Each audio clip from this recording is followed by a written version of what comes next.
একজন বলছেন মদ খেয়ে মারবে, কি করে বসবে কি বুঝবো।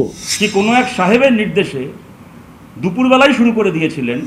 আমরা জানতাম যে তৃণমূল কংগ্রেসের প্রধান মুখপাত্র কুণাল ঘোষ, এখন কি বিধাননগর কমিশনারেটের প্রধান মুখপাত্র শ্রী কুণাল ঘোষ। সব থেকে আগে তো কুণাল ঘোষকে জিজ্ঞাসাবাদ করা হচ্ছে, বা কোথা থেকে পিলা তুমি। যেটা আমাদের কাছে যে কাগজটা আমরা বার করলাম বিধাননগর থেকে, সেখানে দেখা যাচ্ছে 13 তারিখ মানে পরশু দিন ওনারা জিডিটাকে ইনিশিয়েট করেছিলেন, সময় দিয়েছেন দুপুর 2:15। দুপুর 2:15। তাহলে ঘটনাটা কি? যেটা কুণালবাবুরা দাবি করছেন যে ওনারা নাকি কোনো সূত্রের মারফত একটা অডিও কনভারসেশন পেয়েছেন, ওনারা সেটাকে প্রকাশ করেছেন প্রেস কনফারেন্স করে।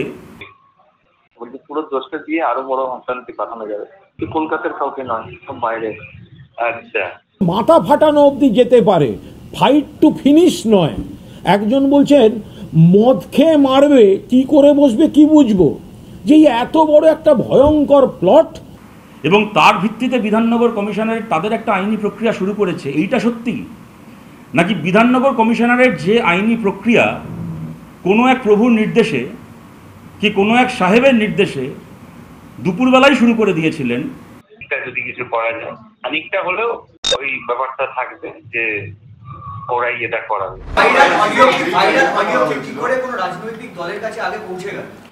আমরা এই কেস, এই ব্যাপার নিয়ে যে কেস আছে সেটা আমরা কালকে দুপুরে করেছি। যে ভাইরাল অডিও ক্লিপের কথা হচ্ছে, আমরা তারপরে আমরাও এটা দেখেছি যে মিডিয়ার কাছে এসছে, কিন্তু আমাদের কেস কালকে দুপুরবেলায় কিন্তু হয়ে গেছে। সেইটা কমিশনারেটের পক্ষ থেকে, বিধাননগর থানার পক্ষ থেকে, পশ্চিমবঙ্গ সরকারের পক্ষ থেকে ঘোষণা না করে তৃণমূল কংগ্রেসের এক দলীয় নেতা তিনি প্রেস কনফারেন্স করে ঘোষণা করছেন। আমরা জানতাম যে তৃণমূল কংগ্রেসের প্রধান মুখপাত্র কুণাল ঘোষ, এখন কি বিধাননগর কমিশনারেটের প্রধান মুখপাত্র শ্রী কুণাল ঘোষ। এই যে স্টপ ওয়াচ নিয়ে অনেকে বসে আছে, এ আগে পেল না ও আগে পেল, প্রথম উত্তর দিক কলতানের গলা হ্যাঁ কি না।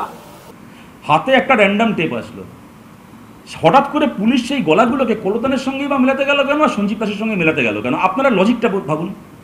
আমি তো বারবার বলছি, আমি আবার বলছি যে যারা এই আলোচনার মধ্যে ছিলেন তাদের মধ্যে থেকেই এটি আমার কাছে এসে পৌঁছেছে, তাদের মধ্যে থেকেই এই জিনিস আরো একাধিক ব্যক্তির কাছে গেছে। ধরেও নিজে সঞ্জীব দাস বলেছে বলে কলতানের সঙ্গে মিলিয়েছে, তাহলে প্রথম কণ্ঠস্বরটা সঞ্জীব দাসের, এইটা কেন? আর সঞ্জীব দাস এমন কোনো বড় নেতাও নয়, পরিচিত নেতাও নয় যে তার কণ্ঠস্বরটা পরিচিত। আজকের ডিজিটাল জমানা সবকিছু সম্ভব, নাহলে সব থেকে আগে তো কুণাল ঘোষকে জিজ্ঞাসাবাদ করা হচ্ছে, বা কোথা থেকে পিলা তুমি, তোমার সোর্সটা কি আছে। তুমি এত বড় একবারে ভারতবর্ষের শ্রেষ্ঠ একটা তদন্তকারী চলে এলে, সেই জায়গা থেকে তাদের মহল থেকেই এই বিষয়টা আরো একাধিক ব্যক্তির কাছে গেছে, হয়তো পুলিশের কাছে গেছে, হয়তো আমার কাছেও এসছে। ওর হাতেই এই আরজিকর কাণ্ডের তদন্ত তুলে দেওয়া দরকার। যে কোন কোনায় বসে ষড়যন্ত্র হচ্ছে তার খবর পেয়ে যাচ্ছে তুরান্ত।